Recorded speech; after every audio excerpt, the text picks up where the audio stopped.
യേശു ഇന്ന് ജീവിക്കുന്നു. അവൻ ഇന്ന് ജീവിക്കുന്നു. അത് താൻ എന്നെ പഠിപ്പിക്കണ്ട. താൻ യേശുവിനെ അറിയുന്നതിന് മുമ്പ് അവനെ അറിഞ്ഞവനാണ് ഞാൻ. അതിരിക്കട്ടെ, താൻ ദിവസവും എത്ര പ്രാവശ്യം ബൈബിൾ വായിക്കും? എനിക്ക് എഴുത്ത് വായിക്കാൻ അറിയില്ല കേട്ടോ. അത് ഞാൻ ബൈബിൾ വായിച്ചിട്ടില്ല. പിന്നെ എന്റെ സഹോദരിയാണ് എനിക്ക് വേണ്ടി ബൈബിൾ വായിക്കുന്നത്. നല്ല തമാശ. എടാ, ഞാൻ ദിവസവും 3 നേരം ബൈബിൾ വായിക്കും. അതിരിക്കട്ടെ, താൻ പള്ളിയിൽ പോകാറുണ്ടോ? അത് ഇല്ല. പള്ളിയിൽ പോകാറില്ലേ? എടാ, ഞാൻ ദിവസവും പള്ളിയിൽ പോകും. ഞാൻ മാമോദിസ മുങ്ങിട്ടില്ല ചേട്ടാ, അതുകൊണ്ടാ. താൻ മാമോദിസയെ മുങ്ങിട്ടില്ലേ? എന്നിട്ടാണോ താങ്കൾ സംസാരിക്കുന്നത്? ഇതൊന്നും ഇല്ലാതെ നിന്നെ യേശു സൗഖ്യമാക്കി എന്ന് പറഞ്ഞാൽ ആര് വിശ്വസിക്കുമടാ? ചേട്ടാ, സത്യമായും യേശുവാണ് എനിക്ക് സൗഖ്യം നൽകിയത്. വേണ്ട വേണ്ട വേണ്ട, നീ കൂടുതൽ സംസാരിക്കണ്ട. ഒരു ക്രിസ്ത്യാനി അല്ലാത്ത തന്നോട് സംസാരിക്കാൻ എനിക്ക് തീരെ താല്പര്യമില്ല. ചേട്ടാ, ഞാൻ വീട്ടിൽ പോടാ നാരായണൻകുട്ടി. തന്റെ ഈ കള്ളസാക്ഷിയൊക്കെ ആര് വിശ്വസിക്കും?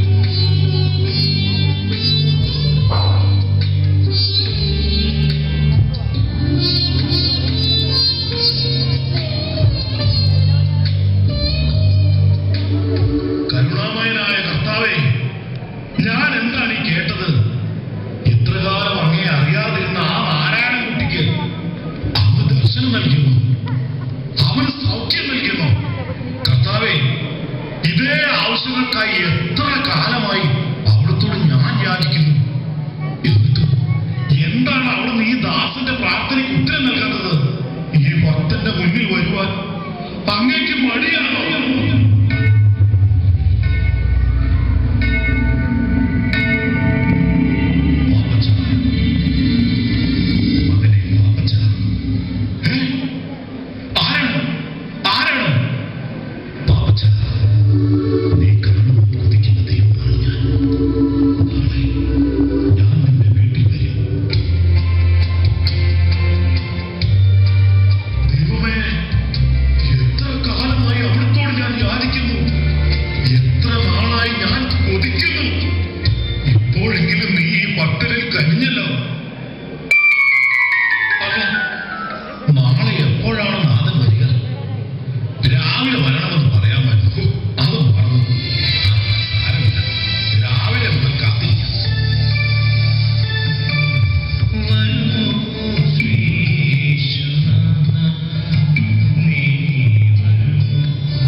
രാവിലെ തന്നെ വരണമെന്ന് പറയാമായിരുന്നു.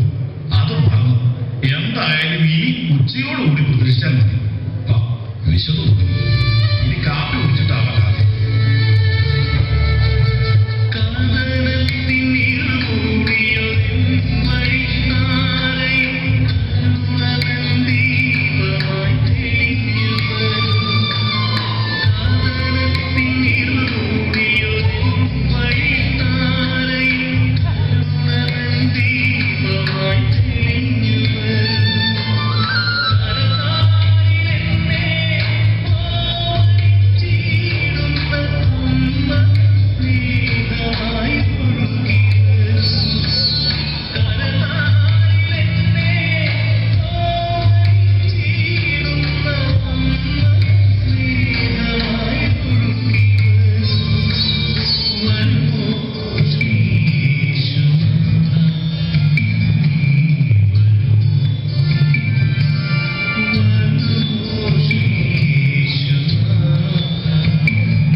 ചേട്ടൻ ഞാനത് തോമാച്ചൻ.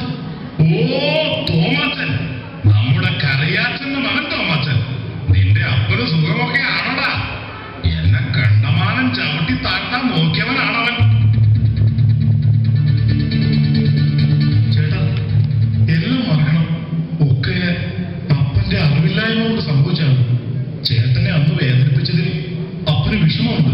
ഓഹോ, അവന് വിഷമം തോന്നി തുടങ്ങി. ചേട്ടാ ഞാനിപ്പോൾ വന്നത് ഒരു അത്യാവശ്യ കാര്യത്തിലാണ്. അപ്പന് അസുഖം വളരെ കൂടുതലാണ്. എങ്ങനെയെങ്കിലും അപ്പനെ ആശുപത്രിയിൽ എത്തിക്കണം. എന്റെ കയ്യിലാണെങ്കിൽ 10 പൈസയില്ല. അതുകൊണ്ട് ചേട്ടൻ എനിക്ക് കുറച്ച് രൂപ കടമായിട്ട് തരണം. ഒരു മാസത്തിനുള്ളിൽ ഞാനത് എങ്ങനെയെങ്കിലും തിരികെ തന്നോളാം. നിന്നെപ്പോലൊരു ചെറുപ്പക്കാരൻ വന്ന് വായ്പ ചോദിക്കുമ്പോൾ എങ്ങനെയാണാ മോനെ ഞാൻ ഇല്ലാന്ന് പറയുന്നത്? അതല്ല, ഇപ്പോൾ ഉണ്ട് എന്ന് പറഞ്ഞിട്ടും കാര്യമില്ലല്ലോ മോനെ. സത്യം പറഞ്ഞാൽ ഒരു നയാ പൈസ പോലും ഇപ്പോൾ എന്റെ കയ്യില്ല. ഉണ്ടെങ്കിൽ എത്ര വേണമെങ്കിലും തരാമായിരുന്നു. എന്നെ ഉപേക്ഷിക്കില്ല ചേട്ടാ. അപ്പന് രോഗം വളരെ കൂടുതലാണ്. എത്രയും വേഗം ആശുപത്രിയിൽ എത്തിച്ചില്ലെങ്കിൽ അപ്പൻ മരിച്ചു പോകും. അയ്യോ, അങ്ങനെയെങ്കിൽ തീർച്ചയായും അപ്പനെ ആശുപത്രിയിൽ എത്തിക്കണം. പക്ഷെ വായ്പ തരാൻ എന്റെ കയ്യിൽ 10 പൈസ പോലും ഇല്ലല്ലോടാ മോനെ. ദൈവത്തെ ഓർത്ത് എന്നെ ഉപേക്ഷിക്കില്ല ചേട്ടാ. നിനക്ക് മലയാളത്തിൽ പറഞ്ഞാൽ മനസ്സിലാവില്ലല്ലേ? എടാ എന്റെ കയ്യിലില്ല. മാത്രമല്ല എനിക്ക് വേണ്ടപ്പെട്ട ഒരു ഗസ്റ്റ് ഇപ്പോൾ തന്നെ ഇവിടെ എത്തും. അതിനു മുമ്പ് ശല്യം ഉണ്ടാക്കാതെ ഒന്ന് പോടാ മോനെ. ചേട്ടാ ഞാൻ പോടാ.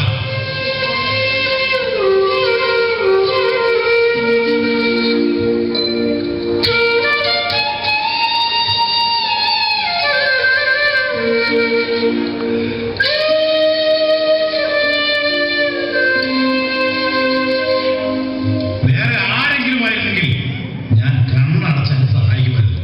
പക്ഷെ അവന്റെ അപ്പനെ സഹായിക്കാൻ എനിക്ക് മനസ്സില്ല.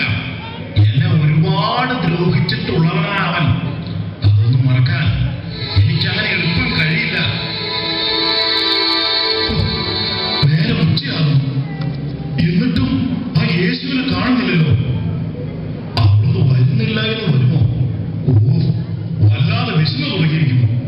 എന്തായാലും ഉച്ചഭക്ഷണം കഴിക്കാം. യേശുവിന് വൈകുന്നേരത്തെ കാപ്പി കൊടുക്കാം.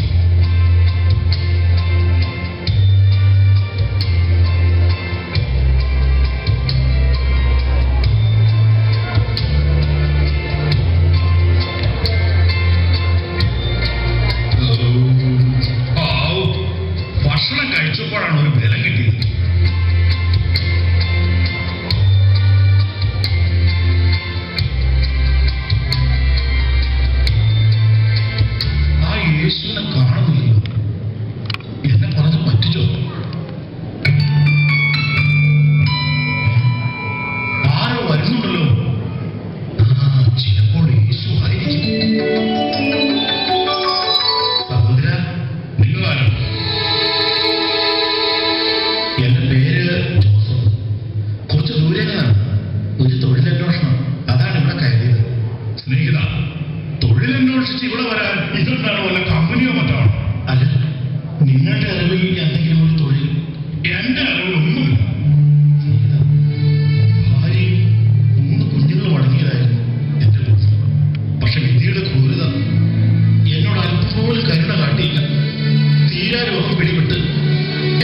ഭാര്യയും കുഞ്ഞുങ്ങളും മരണമടഞ്ഞു. പിന്നീട് എനിക്ക് അവിടെ നിൽക്കാൻ കഴിഞ്ഞില്ല. ഞാൻ അവിടെ ഇറങ്ങി. എന്റെ കയ്യിലെ പണമെല്ലാം തീർന്നു. പൈപ്പ് വെള്ളം കുടിച്ച് ഞാൻ ഒരുപാട് അലഞ്ഞു. ഒരു ജോലിക്ക് വേണ്ടി. എനിക്ക് ഒരു നേരം ഭക്ഷണം മാത്രം തന്നാൽ മതി. നിങ്ങൾ പറയുന്ന എന്ത് ജോലിയും ഞാൻ ചെയ്തുകൊള്ളും. എനിക്ക് താമസിക്കാൻ ഇവിടെ ഒരു ഇടം തന്നാൽ മാത്രം മതി. വഴിപോക്കർക്ക് കയറി താമസിക്കാൻ ഇതെന്താണ് സത്രം? ഒന്ന് പോടോ. മനസ്സിന്റെ ശല്യം ചെയ്യാതെ എനിക്കിവിടെ ഭ്രാന്ത് പിടിച്ചിരിക്കുകയാണ്. എന്നെ ഉപേക്ഷിക്കില്ല ചേട്ടാ. ഒന്ന് പോടോ.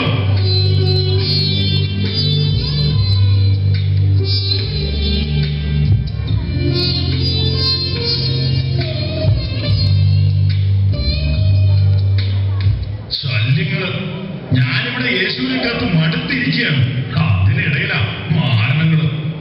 ആ യേശു എന്താ ഇതുവരെ വരാത്തത്? ഇങ്ങനെ മനുഷ്യനെ പറഞ്ഞു പറ്റിക്കണ്ടായിരുന്നു. വാക്ക് പറഞ്ഞാൽ വാക്കായിരിക്കണം. എന്തായാലും യേശുവിന് വെച്ചിരിക്കുന്ന ആ കാപ്പി എടുത്തു കുടിക്കാം. ഇന്നിനി വരുമെന്ന് പ്രതീക്ഷിക്കണ്ട. വെറുതെ മനുഷ്യനെ പറഞ്ഞു പറ്റിച്ചു.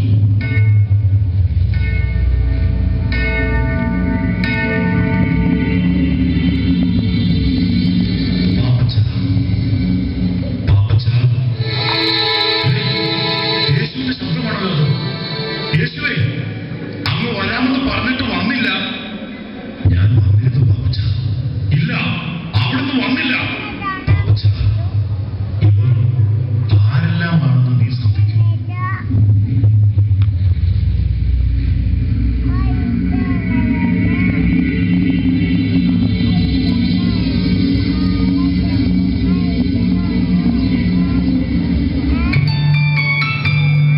യേശുവേ, ഞാൻ ഇവരെ അറിയും. ഇന്നേ ദിവസം എന്റെ ഭവനത്തിൽ വന്നവരാണ് ഇവരൊക്കെ. ഇവർ ഞാൻ തന്നെയായിരുന്നു പാപ്പച്ച. എനിക്ക് വിശന്നു. നീ എനിക്ക് ആഹാരം തന്നില്ല. ഞാൻ പരദേശിയായിരുന്നു. നീ എന്നെ സ്വീകരിച്ചില്ല. ഞാൻ രോഗിയായിരുന്നു. നീ എന്നെ സഹായിച്ചില്ല. സത്യമായി ഞാൻ നിന്നോട് പറയുന്നു, ഈ ഏറ്റവും എളിയവരെ ഒരുവരെ നീ ഇത് ചെയ്യാതിരുന്നപ്പോൾ എനിക്ക് തന്നെയാണ് ചെയ്യാതിരുന്നത്.